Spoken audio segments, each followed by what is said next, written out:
Alan Watts reveals how your ego is secretly controlling you. Imagine this: you're walking through life thinking you're in control, making decisions, forming relationships, chasing goals, believing that you are the conscious author of your story.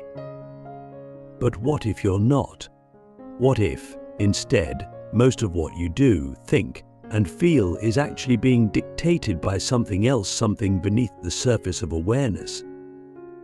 Alan Watts, the iconic philosopher who blended Eastern philosophy with Western understanding, believed that we are deeply mistaken about who we are. He believed that the self we think we are, the one with a name, a history, a role in society, is not our true self at all. It's a mask, a carefully constructed illusion, and the one pulling the strings behind that mask, it's the ego. The ego is not evil, but it's sneaky. It's not loud, but it's persuasive.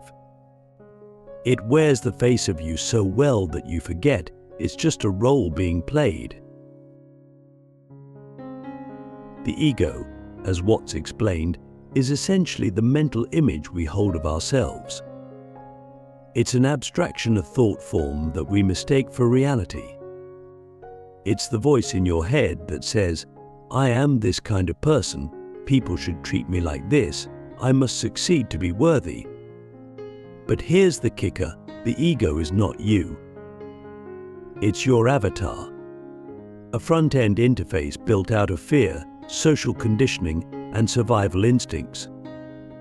It's the version of you that learned how to fit in, how to be liked, how to avoid rejection. It was useful. It helped you navigate the world. But it's not your essence. Click subscribe to this channel to get more profound insights. And yet, most of us let the ego run the show. We let it drive our decisions, our relationships, our ambitions. We chase status symbols, not because we truly want them, but because the ego wants to be seen a certain way. It wants to be important. It wants to matter. It wants to be separate from others, to be special. But here's the paradox: the more we feed the ego, the emptier we feel, because the ego is never satisfied. Its hunger is infinite. It's like trying to fill a bucket with no bottom.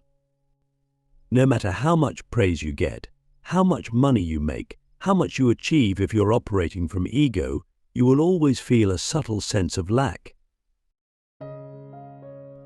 Watts compared the ego to an actor who has forgotten that they're in a play.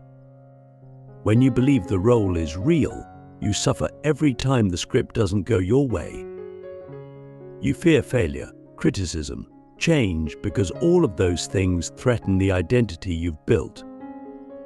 But when you realize the role is just that, a role, you gain freedom. Suddenly you can improvise. You can let go of trying to control the narrative. You can live more playfully, more presently, more authentically. That's the power of seeing through the ego.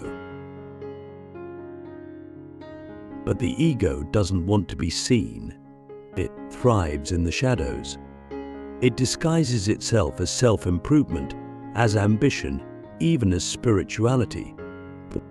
It says, "If I meditate enough, I'll become enlightened and everyone will admire me." It says, "I'm more evolved than those people." It compares, it competes, it divides. And this is what Watts warned us about, that our suffering doesn't come from the world, but from our identification with the ego's version of the world.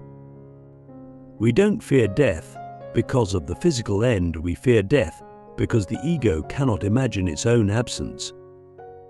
It clings to permanence in a world that is constantly changing. It resists what is, and in doing so it creates tension, anxiety, and illusion. So let's pause and ask something deep. Who are you when you're not performing? Who are you beyond the job title, the personality traits, the social media profile? What remains when the image collapses? Most people never ask that question. They're too busy maintaining the illusion. But if you're brave enough to ask it, and even braver to explore the answer, you might come face to face with something astonishing, a self that is not separate from the world, but inextricably part of it. A self that doesn't need to be defended, enhanced, or worshipped, and a self that simply is. Watts believed that true liberation begins when you stop trying to be someone and start being. Not being better, not being more, just being. And to do that, you have to see how the ego has shaped your life. You have to catch it in the act when it seeks validation, when it reacts defensively, when it whispers that you're not enough. Not so you can destroy the ego. That's just another trick of the ego. But so you can hold it gently, see it clearly, and stop mistaking it for your core. Because once you see the ego for what it is, a clever mask, you're no longer its puppet. You're the observer. You're the awareness behind the mask. And that changes everything. The mirror of reaction, how the ego hijacks your emotions and relationships. If the ego is the mask we wear in our own life's drama, then our emotions, and especially our reactions, are the smoke signals rising from behind the curtain. They're the evidence that the ego is still calling the shots. Alan Watts often spoke of how our sense of I is fundamentally reactive. We define ourselves not by what is, but by what we push against. If someone offends us, we say, "How dare they treat me that way?" If we get ignored, we feel invisible, unworthy. We don't just experience pain, we immediately interpret it through the lens of the ego, which is always asking, "What does this say about me?" And that's how the ego hijacks our emotional life. It doesn't just let emotions flow as natural responses to life. It captures them, twists them into narratives, and uses them to reinforce the illusion of separateness. You see this most clearly in relationships. Have you ever noticed how arguments often have almost nothing to do with the topic at hand? A disagreement about dishes, or a delay, or a tone of voice suddenly becomes a fight about respect, worth, and identity. Why? Because the ego takes everything personally. It's constantly scanning the environment for signs of threat, especially social threat. It wants to be right. It wants to be seen. It wants to be in control. And when it doesn't get those things, it reacts with defensiveness, blame, withdrawal, or manipulation. But none of these reactions are conscious. They're conditioned.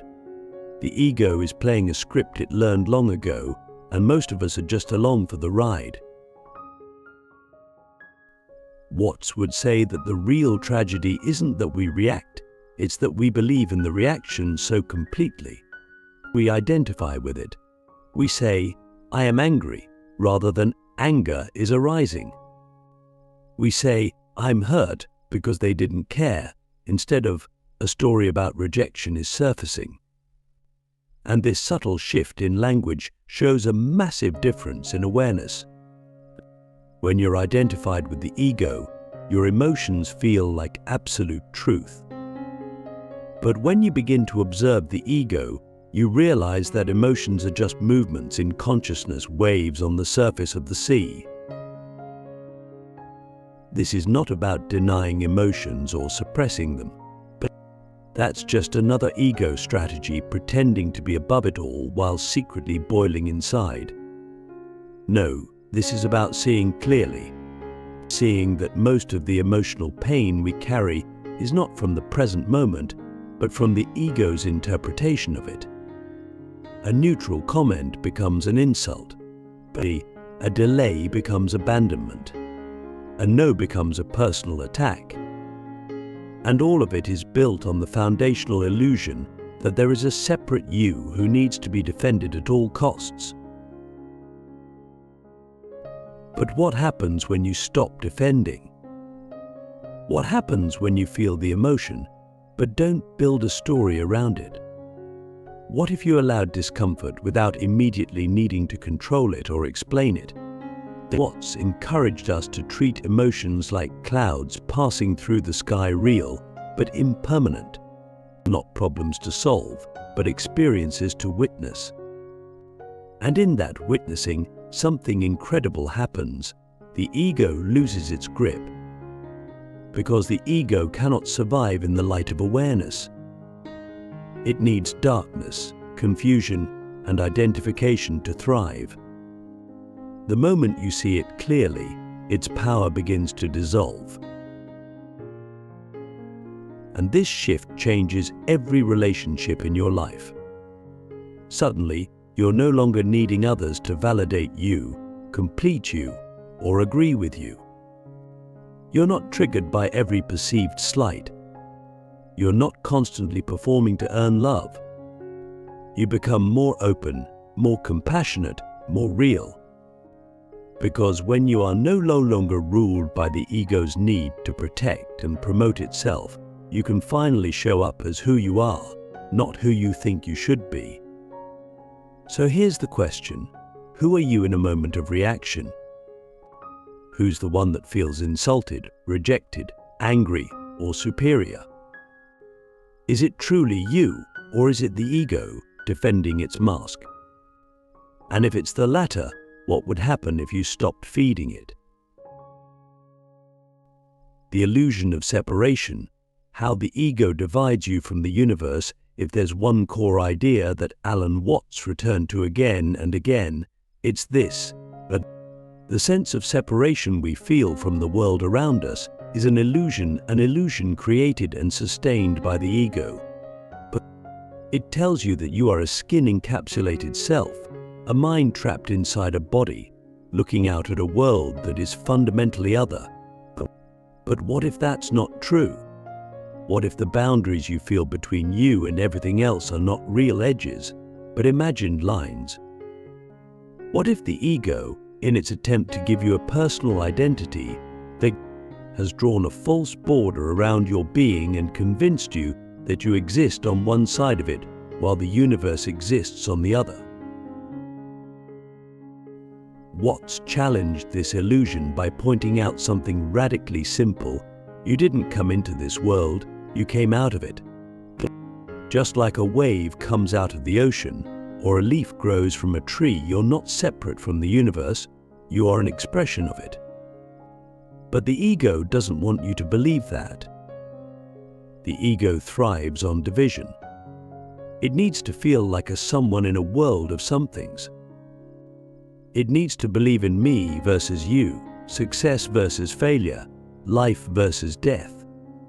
Without opposites, the ego can't define itself. And so it creates a dualistic experience where everything must be labeled, divided, and judged. Think about how this shows up in everyday life. We say things like, "I need to find my place in the world," as if the world is one thing and we are another.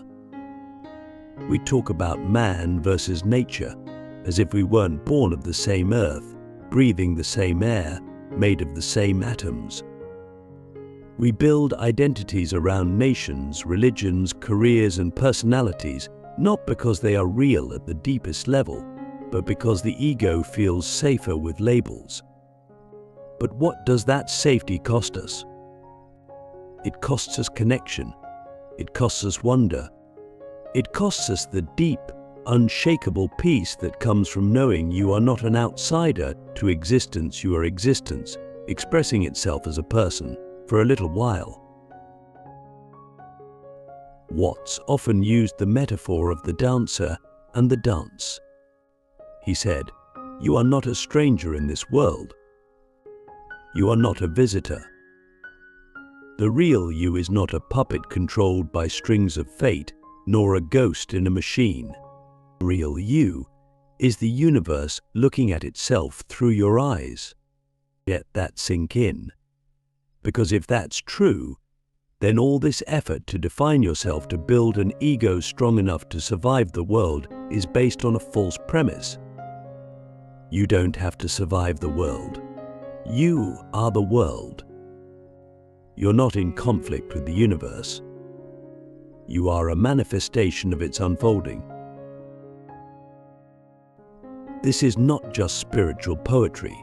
It's a shift in perception with profound practical consequences. When you live from the ego, everything feels like a threat. You're constantly comparing, competing, defending. But when you see through the illusion of separation, everything becomes a mirror. Other people aren't enemies or obstacles, they are reflections of the same life force that animates you. Nature isn't a backdrop for your story, it's your extended body. Time isn't a ticking clock toward death, it's the rhythm of the cosmic dance you're already part of. But the ego resists this. It clings to the story of separation because that story gives it importance. If you're just the universe, then who are you to be special? But Watts would flip that question. Who are you not to be? When you realize that you are the universe, you don't become less, you become more. Not in an arrogant way, but in a liberated way. You no longer need to prove your worth, because your very existence is proof. You don't need to chase meaning, because you are meaning, unfolding in real time. So I ask you now, what would your life feel like if you dropped the illusion of being separate?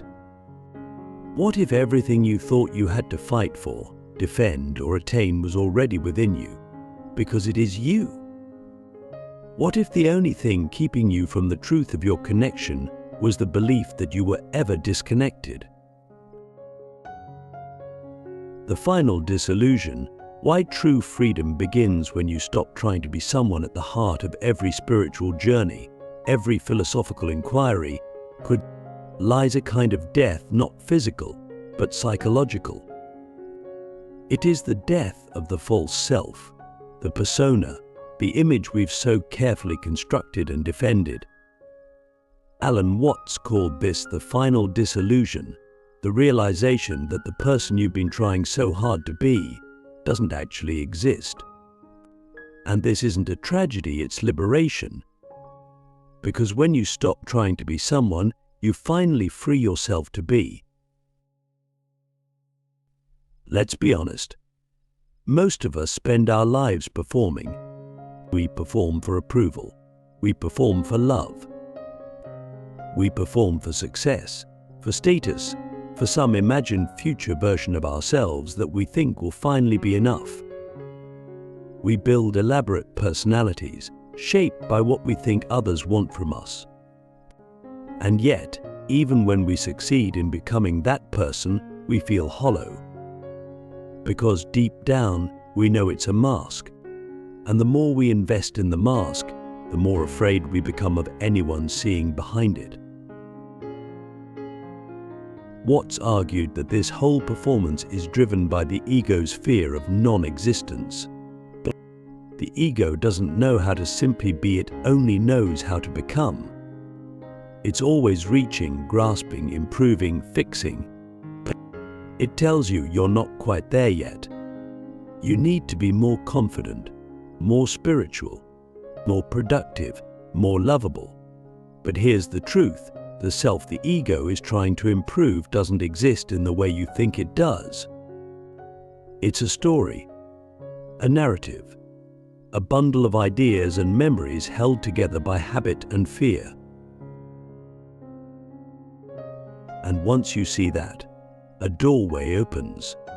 You begin to realize that freedom isn't found in becoming someone, it's found in letting go of the need to be anyone at all. And that doesn't mean you disappear. It means you stop clinging. You stop identifying with the mask.